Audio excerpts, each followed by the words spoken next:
번째 주제는 냉전, 통일국가 수립을 가로막다입니다.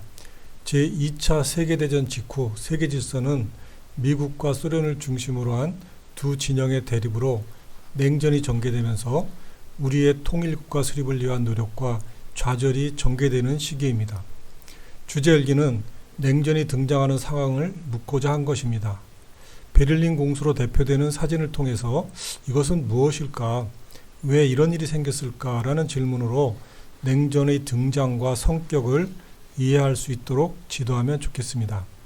첫 번째 소주제, 냉전은 세계적으로 어떤 양상을 띠었을까로 연결하여 유럽과 아시아의 모습을 설명하면 좋을 것 같습니다. 특히 동아시아에서의 국공 내전이 동아시아 이후의 정세를 크게 변화시키는 계기가 되었음을 확인하면 좋겠습니다.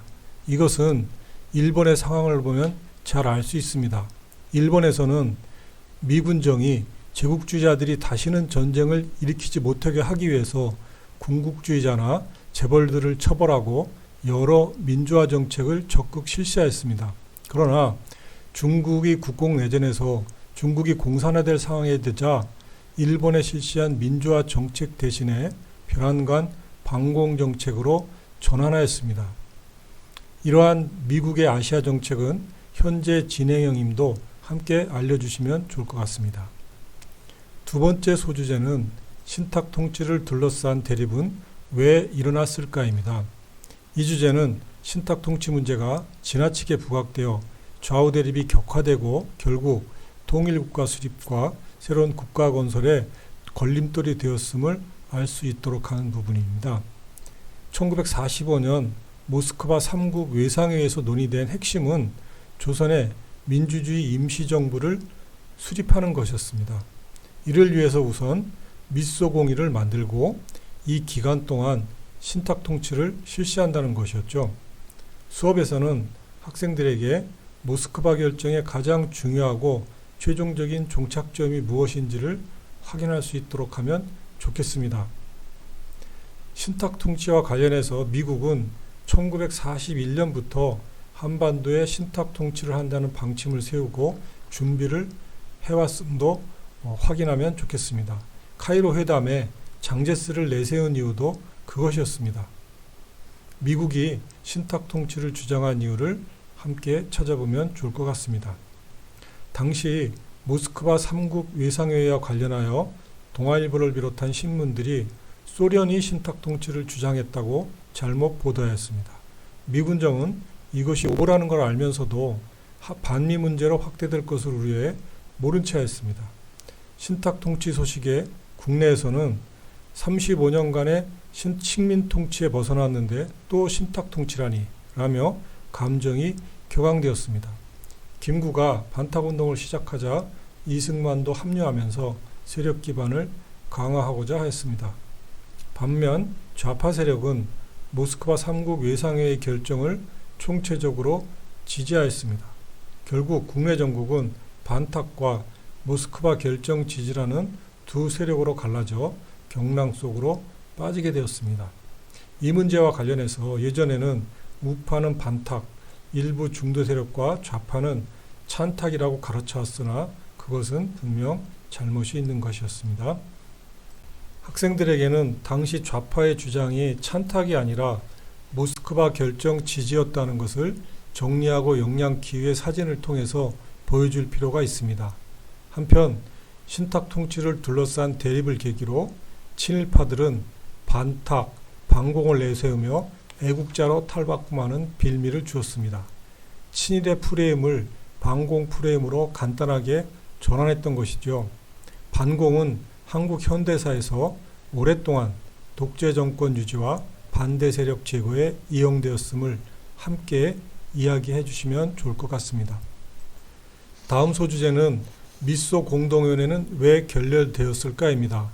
그리고 좌우 합작운동은 왜 일어났을까를 함께 보겠습니다.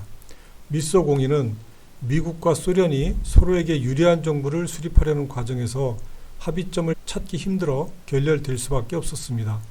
이 틈에 이승만은 정읍 발언을 통해 남한 단독 정부 수립을 주장하였습니다.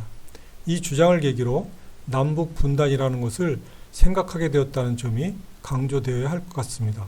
즉, 당시 대부분의 사람은 미소 양군의 진주에 의해 한반도가 일시적으로 분단되었지만 정식으로 독립을 하게 되면 당연히 통일된 하나의 나라가 된다는 생각을 하고 있었는데 이승만의 주장은 이와 다른 것이었습니다. 결국 이러한 분단을 막기 위해 여운형과 김규식 등 중도 세력은 좌우 합작운동을 전개하였던 것입니다. 그러나 좌우 합작운동은 국내외의 여러 상황 속에서 결국 실패하였습니다. 좌우 합작운동이 실패하였다는 것은 통일국가 수립이 그만큼 어려워졌음을 보여주는 것입니다.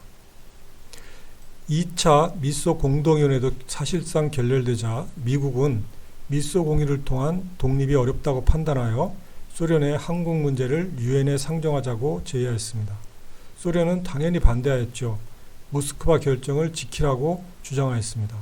이 주장의 배경과 관련해 미국은 미국의 영향 아래에 있던 유엔에서 이 문제를 결정하는 것이 유리하다고 판단하였음을 알려주면 좋을 것 같습니다. 그러나 미국은 한국 문제를 유엔에 상정하였고 유엔은 총선거를 결정하였습니다. 이후 소련의 유엔 한국 임시위원단의 방북 불허, 유엔의 선거 가능 지역에서만 선거 실시 결정으로 남북 분단이 점차 현실화되었습니다. 그러자 이를 막고자 김구등의 노력이 남북 협상으로 전개되었습니다. 김일성은 처음에는 반응을 보이지 않다가 5월 총선거 결정이 나자 연석회를 열자고 하였습니다. 김구와 김규식은 이것이 북한에 이용당할 것임을 알면서도 통일정부 수립을 성사시키기 위해 북행을 단행하였습니다. 두 사람은 북한에 이용당할 것을 최대한 경계하면서 연석회의가 아닌 실질적으로 영향력 있는 양측 중심인물 사이에 남북 협상을 열어 단독정부 수립 등을 결의하였습니다. 그러나 이미 남과 북에서는 갈 길이 정해져 있어서 실효성을 얻기 힘들었습니다. 남북 협상과 관련해 학생들에게는 탐구활동을 통해서 그 한계와 의미를 파악하고 토론하게 하는 수업이 필요하고 하다고 생각해서 정리하고 역량 키우기 위해서 문제를 제시했습니다. 마지막 소주제는 제주 4.3 사건과 같은 비극은 왜 일어났을까입니다. 제주 4.3 사건의 발단은 1947년 제주도에서 3.1절 기념식이 열렸고 이후 군중들은 가두 시위에 나섰는데 이를 구경하던 시민들 중 기마경찰의 말발굽에 어린아이가 치여 다치는 일이 일어납니다. 그런데 기마경찰이 다친 아이를 그대로 두고 지나가자 흥분한 군중들이 돌을 던지며 항의하자 무장경찰이 군중을 향해 총을 쏘아서 6명이 사망하는 일이 일어났습니다. 이에 시민들이 시위와 파업을 전개하자 정부는 경찰과 특히 서북천군단을 앞세워서 무자비한 탄압을 합니다. 총선거 실시가 결정되자 제주 남로당은 이러한 분위기에 편승하여 무장 봉기를 일으켰습니다. 이것은 미군정과 경찰에 대한 분노와 결합해 대규모 항쟁으로 발전하였습니다. 사태가 악화되자 제주 구현대장 김익렬은 무장대장 김달삼과 평화협상을 하였으나 미군정과 경무부장 조병옥은 강경진압책을 추진하면서 대규모 학살이 자행되었습니다. 이것은 제주 4.3 평화재단의 홈페이지입니다.